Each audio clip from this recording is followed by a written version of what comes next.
Bismillahirrahmanirrahim. Assalamu alaikum dear students. I am your teacher from the Readers Hafizabad. Today our subject is Mathematics Class 4 Unit 7 Lecture 1. Students आज का जो हमारा unit 7 है वो है division के मुतालिक। डिवीजन का मतलब होता है डिवाइड करना, किसी चीज़ को या किसी नंबर को सेपरेट करना, उसके पार्ट्स करना। तो कुछ डिवीजन की प्रॉपर्टीज़ पढ़ लेते हैं। नंबर 1 है if the dividend is zero and the divisor is non zero. तो डिविडेंड जो है किसे कहते हैं? डिविडेंड ऐसे नंबर को कहते हैं जिसको हम डिवाइड कर रहे हों। And the divisor is non zero, और डिवाइज़र उस नंबर को कहते हैं जिसके साथ हम डिविडेंड को डिवाइड कर रहे हों। Number the quotient is zero, और क्वोशंट किसे कहते हैं? जो हमारा आंसर आता है दोनों को, डिवाइज़र और डिविडेंड को डिवाइड करने के बाद, उस आंसर को हम क्वोशंट कहते हैं। तो क्या पहली प्रॉपर्टी में उन्होंने कहा है कि अगर जो डिविडेंड है वो ज़ीरो हो और उसका जो डिवाइज़र है वो नॉन ज़ीरो हो, यानी इसमें ज़ीरो जो है वो डिविडेंड है और डिवाइज़र जो है वो नॉन ज़ीरो है। ज़ीरो को अगर हम 5 से डिवाइड करें तो हमारा आंसर जो है हमेशा ज़ीरो के इक्वल होगा। जैसे ज़ीरो को अगर हम 25 से डिवाइड करें तो आंसर जो है हमेशा ज़ीरो होगा। इसी तरह नंबर 2 है इफ़ द डिवाइज़र इज़ 1।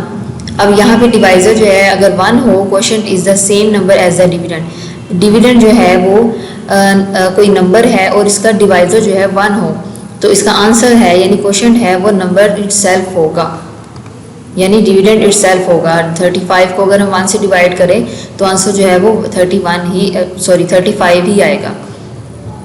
इसी तरह अगर हम 99 को डिवाइड करें 1 से तो आंसर जो है हमारा 99 ही आएगा। नंबर 3 है if the dividend and the divisor are the same non zero numbers. अगर डिविडेंड और डिवाइज़र दोनों सेम हो, द क्वोशंट इज़ ज़ीरो, तो हमारा आंसर जो है वो 1 के इक्वल होगा। जैसे 6 को 6 से डिवाइड करें तो 1 होगा, 500 को 500 से डिवाइड करें तो 1 होगा। क्वेश्चन 4 है we can not divide any number by zero, यानी अगर हमारा जो है डिविडेंड है नॉन ज़ीरो और डिवाइज़र जो है वो ज़ीरो हो तो हम इस नंबर को डिवाइड नहीं कर सकते। इज़ नॉट पॉसिबल, यानी 50 को अगर हम 0 से डिवाइड करना चाहें तो हम नहीं कर सकते, ये इम्पॉसिबल होगा। तो स्टूडेंट्स इन्हीं रूल्स के मुताबिक जो अभी हमने पिछली 2 स्लाइड्स में पढ़े, इन्हीं रूल्स के मुताबिक हम अपनी एक्सरसाइज स्टार्ट करते हैं। एक्सरसाइज 7.1 है, पार्ट ए है कंप्लीट द फॉलोइंग। नीचे दिए गए कुछ बॉक्सेज हैं उनको कंप्लीट करना है। नंबर 1 है 85 डिवाइडेड बाय 1। तो अभी हमने रूल पढ़ा, अगर हम किसी नंबर को 1 से डिवाइड करेंगे तो नंबर जो आंसर जो है वो वही नंबर होगा, तो 85 इसका आंसर होगा। नंबर 2 है 100 डिवाइड बाय 100। तो जब दोनों डिवाइज़र और डिविडेंड सेम होंगे तो हमारा आंसर जो है वो 1 के इक्वल होगा, यहाँ पे 1 लिखेंगे आप लोग। नंबर 3 है 77 डिवाइड बाय 77, तो इसका आंसर होगा 1। नंबर 4 है 0 डिवाइड बाय 8, तो इसका आंसर होगा 0। नंबर 5 है 1000 डिवाइडेड बाय 0, तो ये इसको हम डिवाइड नहीं कर सकते, यहाँ पे आप लिखेंगे इम्पॉसिबल या नॉट पॉसिबल।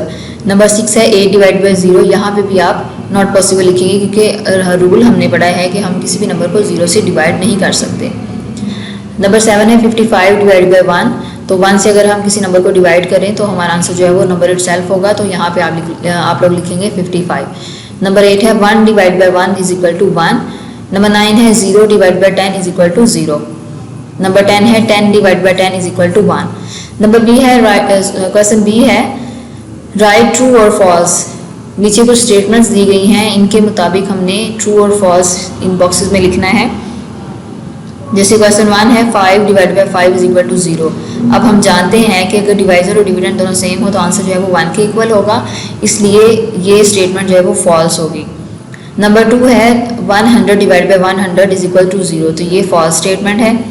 नंबर 3 है 0 डिवाइड बाय 8 इज इक्वल, ये भी फॉल्स स्टेटमेंट है। Number 4 75 divide by 1 is equal to 75, तो ये ट्रू स्टेटमेंट है।